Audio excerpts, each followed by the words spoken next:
আসেন আসেন আপুরা বুবুরা সবাই বসে পড়েন ভাইয়ারা। দেখতে দেখতে তো রোজা চলে আসলো, আর ইফতারে এই খাবারটা হবে না তা কি করে? যারা যারা মনে করেন যে ইফতারে এটা বানানো অনেক বেশি ঝামেলা, তাদের জন্য ইনস্ট্যান্ট তৈরি করে দেখাবো আজকের এই দই বড়া।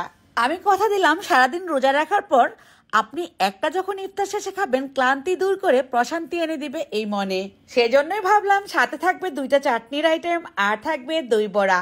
এই দই বড়াটা ইনস্ট্যান্ট তৈরি করবেন আজকের পদ্ধতি দেখে। আর তাহলে কথা কেন, চলুন দেখে নেই ঝটপট কিভাবে বানাতে হয় দই বড়া। প্রথমে একটা মিক্সিং বোলে নিয়ে নিচ্ছি হাফ কাপ পরিমাণ টক দই। এই দইটা চাইলে আপনারা ঘরে পেতেও ব্যবহার করতে পারেন বা কিনাটাও নিতে পারেন। টক দই দেওয়ার পর খুব ভালোভাবে ফেটিয়ে নিলাম চামচের সাহায্যে। চিনি দিয়ে দিচ্ছি 2 টেবিল চামচ পরিমাণ। চিনিটা দিলে এই টক দইয়ের টেস্টটা একটু ভালো আসবে, তবে অপশনাল, আপনারা দিলেও পারেন না দিলেও চলবে। হাফ চা চামচ পরিমাণ বিট লবণ দিলাম। এবার দইটাকে ফেটিয়ে একটা সাইডে রেখে দিলাম। ডো তৈরি করে নিচ্ছি। ডো তৈরি করার জন্য 1 কাপ পরিমাণ সুজি আমি হালকা টেলে নিব।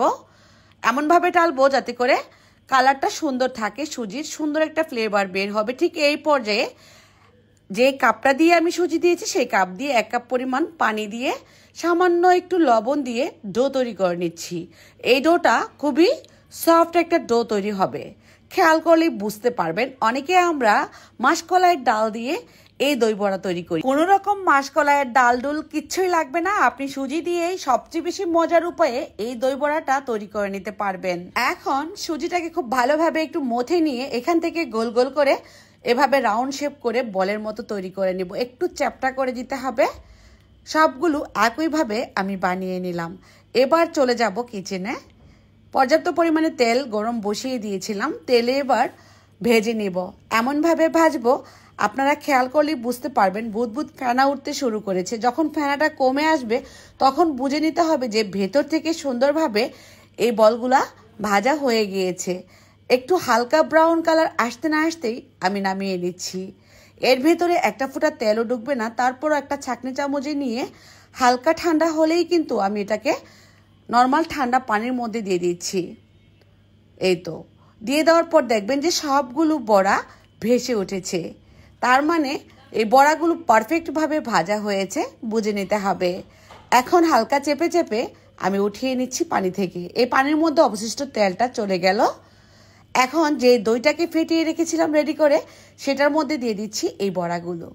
কতটা তুলতুলে নরম হয়েছে বড়াটা দেখে নিশ্চয়ই বুঝে গিয়েছেন।